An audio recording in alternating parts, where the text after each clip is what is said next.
Hi, everyone. I have been extremely MIA.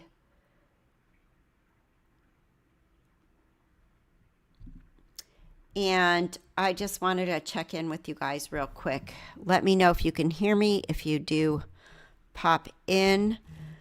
I have been paying attention and watching, and I saw the verdict come in today for Lori with the Brandon Boudreaux case. And I am so glad that it was quick and super quick. And I really wanted to see that. I didn't want anybody, hi there, Boba D. I didn't want anybody to question the fact that she was guilty on this one. Like, she is such a slime ball at this point that we did not need any stress of deliberations and waiting, and Lori with her pathetic, oh, it's me and I'm such a nice person and I love everybody. And, obviously the judge and the prosecutor were like, yeah, no, don't be talking about that crap because, hi, Carolina. Hello. It's just a quick pop in. I wanted to pop in and tell you guys I'm still here. I have not disappeared. I've had a really hard time lately, like a really hard time where I'm literally crying every day, taking care of my mom. So, I'm going to cry just talking about it. I've not abandoned my channel. I've not abandoned any of this, but just between work, as a hospice nurse and my mother who has dementia and I have no support with. Oh my God, it's not what I wanted to do. Okay, I'm going to go back to talking about true crime and Lori Vallow Daybell and all the nonsense that comes along with that. But I just wanted to check in with you guys, and I have not gone away. I will continue my Saturday lives. I will continue my videos. I will continue my Afterglow, Unveiling the Idaho Cult, because it's important and it is a deep dive into the entire case, which it does get a lot of views. And I just want you guys to know that I appreciate those of you that have been here and stuck with me from the beginning. And you know how this has gone since freaking prior to COVID when this all started. So but I was really, really happy to see that there was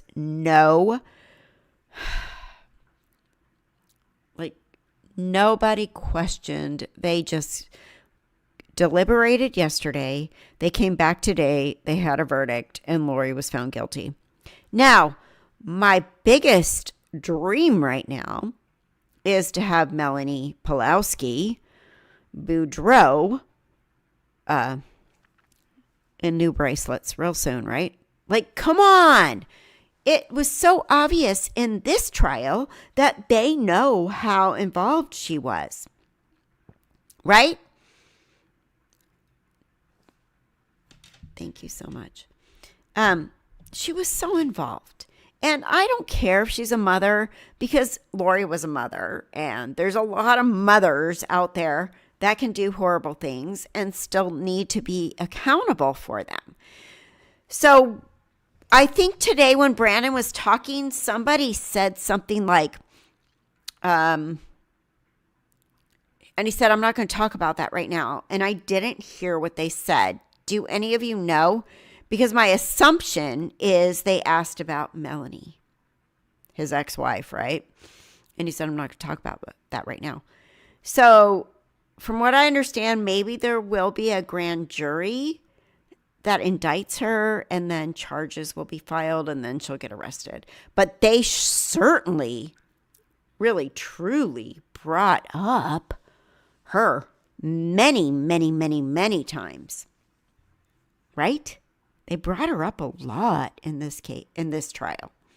So I hope that, I just think everybody needs to pay. Like, you can't just go, I don't care if you have children and babies.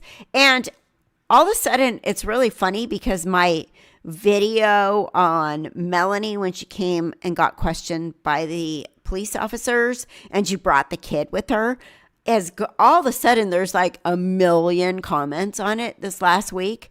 And people are looking at that. They're going, wait a minute. What did Melanie Boudreau-Pawlowski, what did she do? And all of a sudden there's so many people watching that video and commenting. And the bottom line is, yeah, she knew and she was involved. And she brought that baby to the police station. She brought her there to distract everything and to make sure that she wasn't arrested that day. But I honestly believe that this isn't the end for her, and that she, just the way that the comments were, everything was in this case, in this trial today and all week, and the things that were brought up by Trina K, I really think that it's very possible that Melanie might get some charges, hopefully. I'm so sorry, Kathy. You're always in my thoughts and prayers. Thank you so much. God bless you, strength, and I'm sending you for hope and comfort. My friend, you are not alone. We love you. Oh, thank you so much. It means a lot. It means a lot. Between helping people comfortably die on a daily basis and stressing out my family, because my kids are really stressed out right now because I have complained and literally begged for help from my siblings and gotten super stressed out with my mom. I hurt my back yesterday trying to lift her up because she was hanging off the end of her recliner and she couldn't get up, and I had to pick her up. So anyway, I do appreciate that, Carolina. Thank you very, very, very much. It's been tough. So we will continue to follow, and if anybody hears anything, literally anything about Melanie P., can you just send me an email at leftundonofficial@gmail.com? Thank you. Afterglow will continue. I did take a break while these trials were going on, and then all this stuff with my house and my family and my mom. But I did just post the last post on Afterglow this week was a interview with Melanie, and back up. With Zulema, and I used AI voices and turned it into a script because it was a little bit difficult to just read the report. So I hope you listen to it because it was really interesting. And Zulema gave a lot of information in that. I rewatched Melanie P.'s second interview with Nate, and she used Tylee in the past tense when the children were still missing, Kathy. She knew that Lori had killed them both. She said Tylee was brave. Yes, she did. She talked past tense, and we need to go back and watch that again. You're right. So I definitely think Melanie P. knew so much more. And I'm appalled if she doesn't get charged. Honestly, let's not just be, oh, poor Melanie. She has a bunch of little kids and a new baby. Like, it doesn't matter. When you go back and you watch what she did, when Brandon had hid the children at his parents' house in Utah, oh my God. He hid the children there. She had labeled her own kids dark, and her and Alex rented a big SUV, whatever, like one of those big ones with like 3 rows of seating, bunch of people can sit in it. And she tried to get her kids out of her in-laws' house. And I swear to you, everything I watched and everything I heard and the fact that they were labeled dark Melanie P. was going to kill her own children. And she doesn't deserve to just skate away, not be called as a witness. I mean, even in the first trial with Lori, she came up. Remind me about this, you guys. So she came up, she sat on the stand, and she said, "Oh yeah, tell me if I'm wrong." But I remember this. She literally got on the stand and said she watched stuff. "Oh, yeah, I watched. And so they had to dismiss her and send her away so she couldn't testify. Like, come on. It's insane.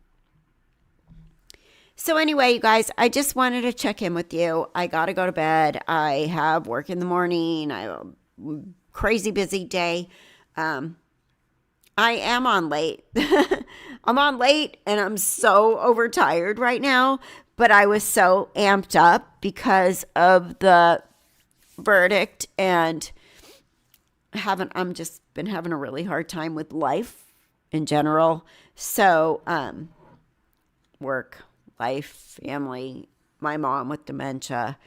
And so I just wanted to let you guys know that I'm still here and I'm not going anywhere. And I'm half asleep right now. I literally was in bed and then I watched Colby and I was listening to him and I gave him a super chat and stuff. Like, I'm really proud of Colby and how well he's handling this with his family. Carolina. Yay, my jaw dropped when I went back and watched it. I absolutely agree with you. I don't have sympathy for Mel P. She's Lori's 2.0 and needs to be charged. She didn't on purpose. Please take care. Thank you. Yeah, you do get it, right? The journey. So I'm going to go to bed now. It's not even late here. It's almost 9, but I wake up every morning exhausted. I had one of my favorite patients die yesterday, and tomorrow's a really super duper busy day. And as a hospice nurse, it's not just about letting people lay there in a hospital bed comfortably. There's so many dynamics. The families are freaked out and stressed out, and they call all the time, and you are already living your own crap in your own life, right? And you go there and you're like, okay, your wife is soaked in pee and they're exhausted and they don't have help and it's just a snowball. And I don't even know how to explain it. It is just exhausting. And I do this because I feel like it's a freaking calling. At the same time, I'm like, why are you calling me for this shit? Because this is a lot. And I already have enough problems of my own in my own life, right?